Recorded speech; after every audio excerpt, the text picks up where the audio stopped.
opening a central diagonal immediately. This gambit demands immediate counterplay to avoid a passive position. Initiating a Sicilian defense immediately contests central space and sets up an asymmetrical battleground, embracing sharp tactical possibilities. Initiating rapid piece development toward the center while setting up for an aggressive pawn structure. Solidifying the pawn structure creates a robust defensive setup, preparing for potential queenside expansion and counterplay.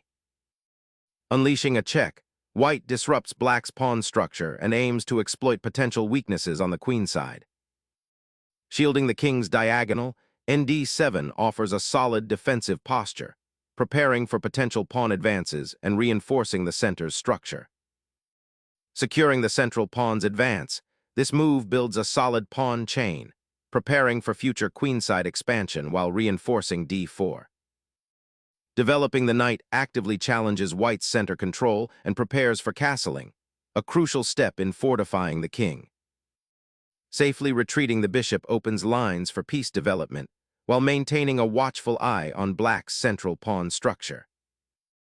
Introducing tension to the queenside, this knight repositions aggressively, eyeing the d3 bishop and creating dynamic possibilities for black's central pawn structure. Sharpening the attack on the kingside, this retreating bishop aims to connect the rooks and prepare for an eventual pawn push down the center, while also eyeing the d6 square as a potential weakness to exploit later. Trading off a knight for a knight here fundamentally alters the pawn structure ahead of black's king, potentially simplifying the position, but also relinquishing the bishop's pair advantage for white. It feels like a concession, allowing white to develop their queen more freely and potentially target the now exposed kingside. Consider if this simplification truly benefits black's long-term plans or if it merely assists white's development. Reclaiming the bishop with tempo on the knight secures white's pawn structure and prepares for central development, while black's knight capture offers a temporary pawn majority on the queenside at the cost of initiative. Black bravely stakes a claim in the center, pushing the e-pawn forward to challenge white's control and opening lines for the queen and king's bishop, aiming for active piece play. Opening the d-file immediately challenges black's central control and prepares to exploit potential weaknesses in their pawn structure, while also offering the bishop a more active diagonal. Solidifying the pawn structure and preparing for castling, this developing maneuver aims to bring the king to safety and connect the rooks. Securing the king in the corner offers immediate safety, but it also signals a clear intent to launch an attack on the kingside, potentially involving g4 and h4 pushes to pry open those defenses. Securing the monarch in its new abode is a sensible priority after such peace exchanges, preparing for potential central pawn skirmishes and ensuring immediate safety from any premature tactical threats. Establishing a harmonious bishop battery on the long diagonal while securing the e4 pawn and preparing for queenside expansion provides a solid foundation for white's game. Expanding on the queenside, b6 prepares to develop the light-squared bishop to a more active diagonal and potentially challenge white's central pawn structure with c5 later. It subtly aims to free black's pieces and create dynamic counterplay, but careful attention is needed to avoid overextending and creating weaknesses. Reorienting the knight to a more active diagonal prepares its deployment to c4 or e4, aiming to challenge black's solid central pawn structure and pressure the queenside. Harnessing the queen to challenge the central pawn structure and prepare for potential queenside expansion, this move initiates a subtle positional tug-of-war. A defensive reallocation, bringing the rook to the central file to support the pawn and prepare for potential central breaks, while also connecting the rooks and offering flexibility for future operations along the ranks. Consolidating the bishop's defensive role on the queenside, this placement prepares for eventual central pawn breaks or perhaps even a kingside maneuver later, while maintaining vigilance against any immediate kingside incursions. Assaulting the queenside structure aims to exploit black's slightly passive pawn setup, potentially opening lines for the rooks and bishops while challenging black's king's safety on the queenside. Prophylactic solidity solidifies the queenside pawn structure, but at the cost of further restricting black's queenside development and potentially weakening the b6 pawn if white ever decides to target it. White boldly stakes a claim on the queen side, initiating a strategic battle for territory and aiming to disrupt black's pawn structure. Embracing the open c-file, this capture immediately disrupts white's pawn structure, creating immediate complications and forcing a decision about how to recapture. Opening the c-file after the capture fundamentally alters the central pawn structure, offering white increased influence over the now open avenue while simultaneously creating potential weaknesses on black's queen side. Black reclaims the central pawn and strategically opens the c-file, setting the stage for potential pressure against white's queen side. White aims to secure their king by preventing any potential checks or discoveries on the king side. Black aims to seize space on the queen side, creating an outpost for the knight and challenging white's central pawn structure with a potential pawn lever. Opening the a-file immediately confronts black's queenside pawn structure, forcing a decision about the newly created weaknesses and potential pawn chains. The bishop on b5, now a powerful attacking piece, seeks to disrupt white's queenside structure while simultaneously preparing for a potential central pawn push. The knight redirects towards the queen side, aiming to exert pressure on the b-pawn and potentially establish a strong outpost on c5 or d4 should the pawn structure shift. This repositioning also offers flexibility, keeping open lines for other pieces and preparing for potential pawn breaks in the center or on the flank later in the game. It's a patient piece of maneuvering designed to improve white's queenside presence without immediate commitment. A bold probe into white's central structure, seeking out weaknesses and potential tactical disruptions, though it leaves the queen rather exposed on the c2 square where it could become a target for white's pieces like the knight on b3 and the bishop on e3.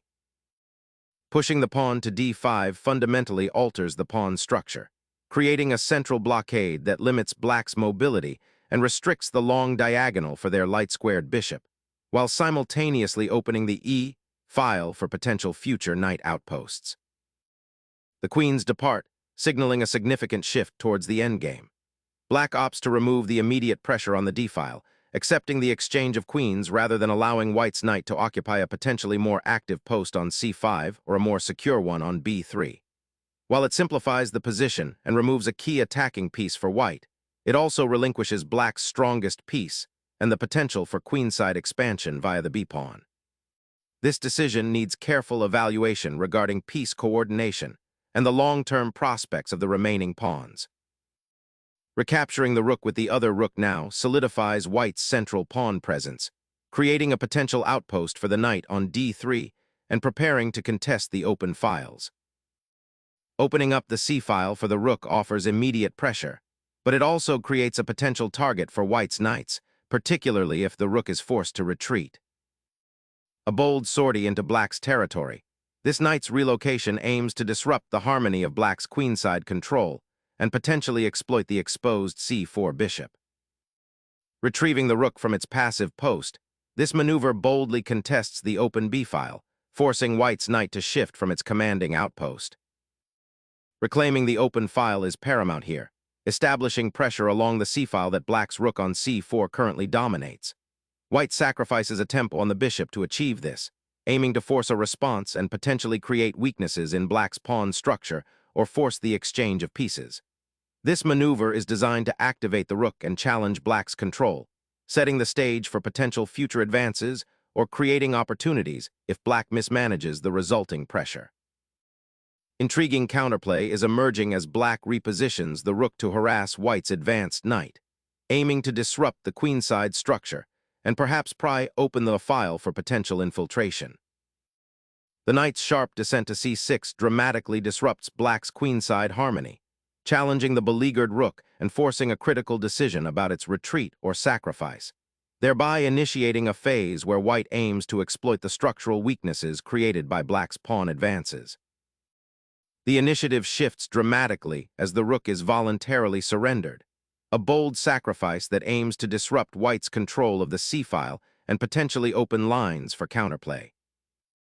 The rook reclaims its position on the file, aiming to re-establish control and prepare for potential pawn pushes in the center or queenside. This move is about reorganizing White's forces after the capture and setting the stage for a more active defense, preventing Black from consolidating their rook activity on the open files.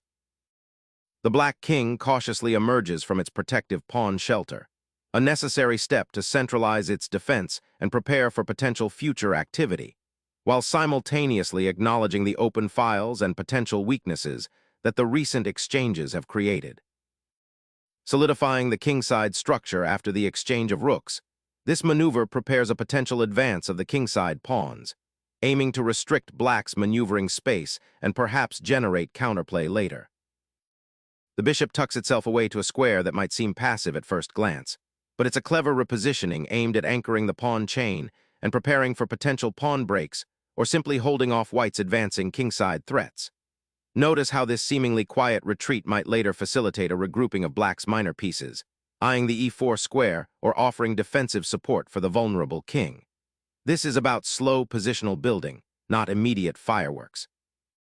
Securing the central pawn structure after the exchange of queens and rooks, this bishop repositioning subtly prepares to reclaim the passed a pawn and creates a flexible defensive screen for the kingside, anticipating any future tactical skirmishes.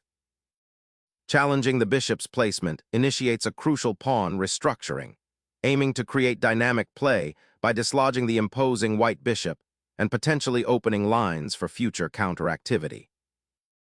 Sacrificing the bishop on f6 to force Black's structure to collapse in the center, creating long-term weaknesses around the king.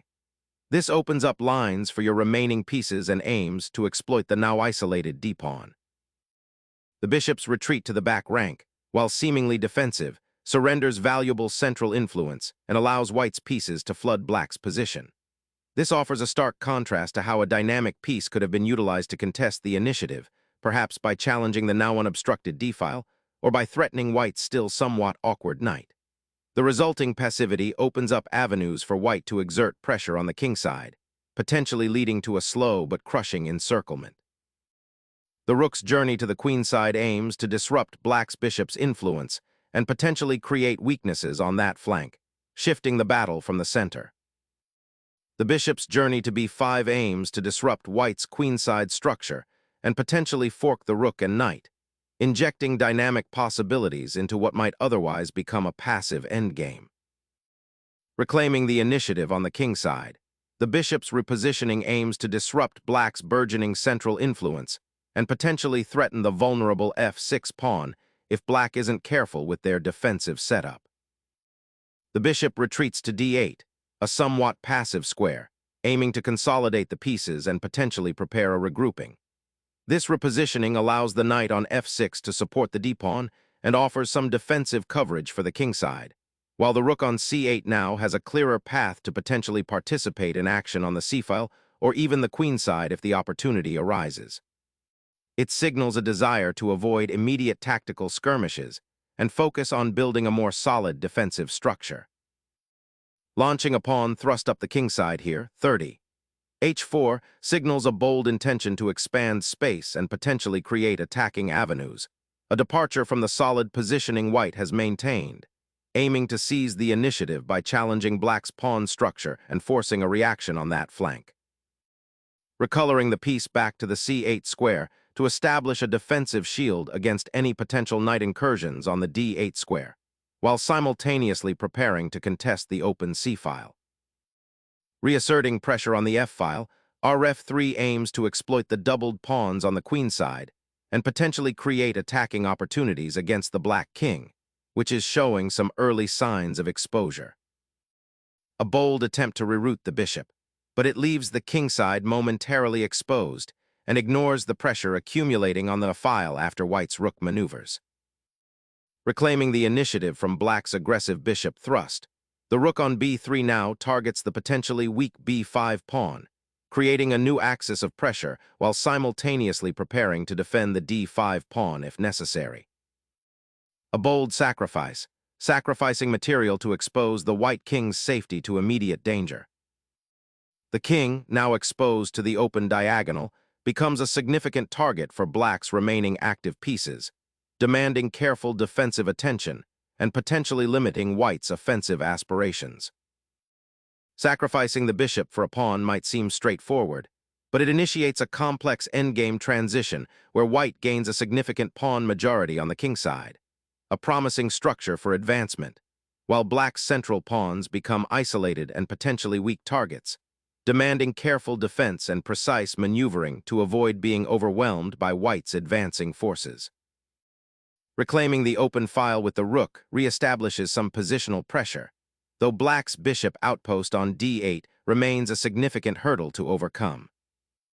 Unpinning the bishop and clearing the way for the rook to potentially contest the file, this maneuver subtly redeploys the piece to a more active diagonal, eyeing potential infiltration points on the queen side.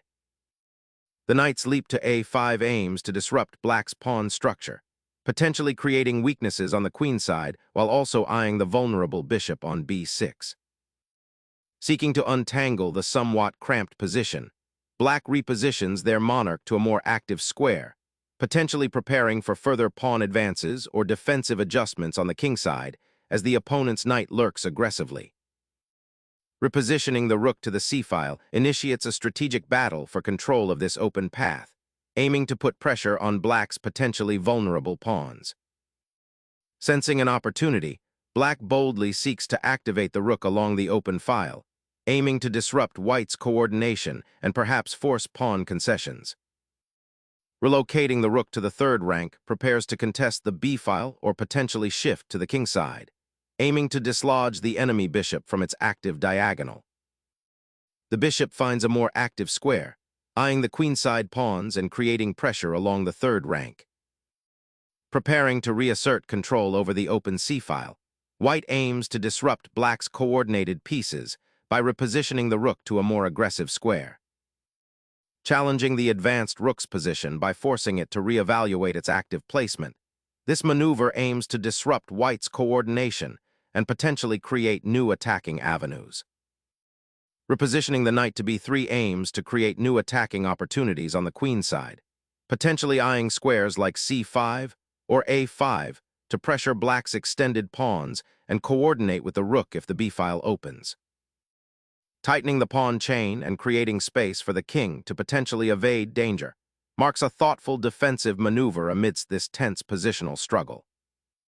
Opening up the kingside with g4 is a desperate attempt to create an imbalance and potentially exploit the exposed black king, but it significantly weakens white's own monarch, inviting tactical complications that might backfire badly. Pushing that rook to the third rank, a bold gambit to disrupt white's centralized king and potentially create mating threats on the kingside, even at the cost of abandoning a pawn. Reasserting central knight presence after that pawn push opens up attacking possibilities. Snatching that pawn might seem tempting, but it leaves your king quite exposed on the kingside while white reorganizes for a central push. Unearthing the king's defensive structure, white prioritizes its safety by ushering it towards the center, a bold maneuver that aims to redeploy it as an active piece in the unfolding endgame. Bringing the rook back to the action line seems passive. White's king is now exposed, and that rook's journey across the board to attack the queenside pawns has been thoroughly neutralized by the centralized white pieces. The rook finds a new outpost on the second rank, eyeballing the exposed black king and preparing to pry open the h-file for an assault. Shifting the king towards the queen side, this maneuver intends to secure a more active position for the monarch, aiming to potentially defend weakened pawns or even participate in central play as the game simplifies further, especially with the rook now less exposed on the d-file. Reclaiming the knight's central presence offers a fresh perspective, potentially eyeing that exposed black king or reinforcing the weakened queenside pawns. The rook's repositioning to the first rank aims to regain initiative, potentially eyeing the now exposed king or preparing for an aggressive pawn push. Reclaiming the knight from its temporary exile on d2 offers a crucial repositioning, aiming to disrupt black's growing control over the central files and potentially prepare for a kingside pawn push to pry open the structure. Bringing the rook back to the fourth rank looks like an attempt to regain some active presence, but it's a bit of a hesitant re-entry after the earlier exchange.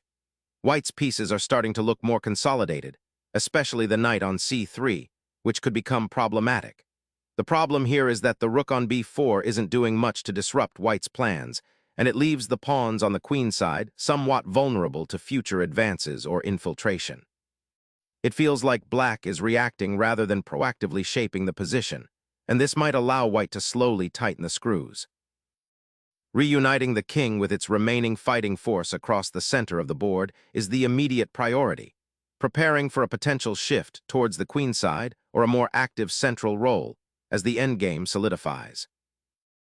The rook's retreat opens up a crucial diagonal for the black bishop, hinting at a potential pawn push on the queen side that could disrupt white's queenside structure and create more space for black's pieces to operate. Pivoting the monarch towards the center signals a shift towards a more active endgame phase, aiming to utilize its central presence for potential skirmishes on the queen side. Pushing the pawn forward opens up avenues for the rook, potentially activating it on the queen side and creating new attacking possibilities. Gaining control of the only open file is paramount, and this rook's redeployment to the file establishes immediate pressure on black's doubled pawns and potentially prepares to infiltrate enemy territory. Recognizing the static pawn structure, black aims to activate the monarch by centralizing it. Stealing the initiative on the queen side, by marching that rook forward, now pressures black's isolated pawns and aims to disrupt their defensive structure. The bishop tucks itself away, seeking a less vulnerable square and preparing to support the pawns on the king side, but it allows white to consolidate their material advantage and set up a powerful kingside attack. Focusing on consolidating the king's safety, this repositioning of the monarch to f3 is a tactical necessity to avoid the potential discovered attack along the c-file that could arise if the rook on c8 were to advance. Exploiting the slight overextension of white's king and the open h-file, black injects dynamism into the endgame with a bold pawn thrust, aiming to disrupt white's defensive structure and create attacking chances. Unlocking the h-file is the primary aim here, opening a pathway for the rook to pressure the black king and potentially create mating threats.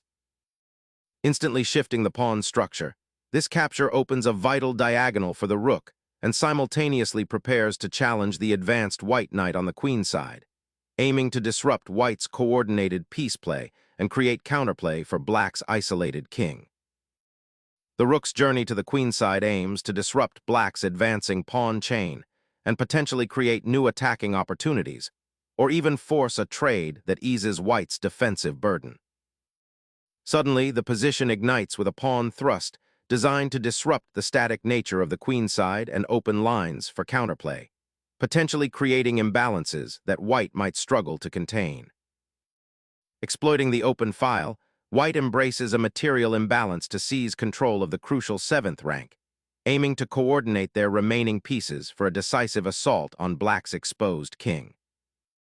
The bishop now reclaims a vital central square, aiming to disrupt white's pawn advances and contest the open files. A calculated risk to redeploy the knight, aiming to bolster the kingside defense by potentially occupying a more active square, perhaps f3 or e3, and offering support for the pawn chain while simultaneously preparing to contest the open f-file should it materialize. Unleashing a final check, the bishop maneuvers into a discovered attack on the king, aiming to disrupt white's defensive setup and potentially create winning chances by forcing material concessions.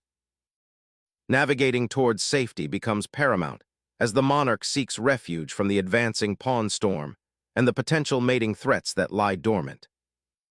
Snatching the pawn feels tempting, but it opens up the e-file now for white's rook to become a much more active participant.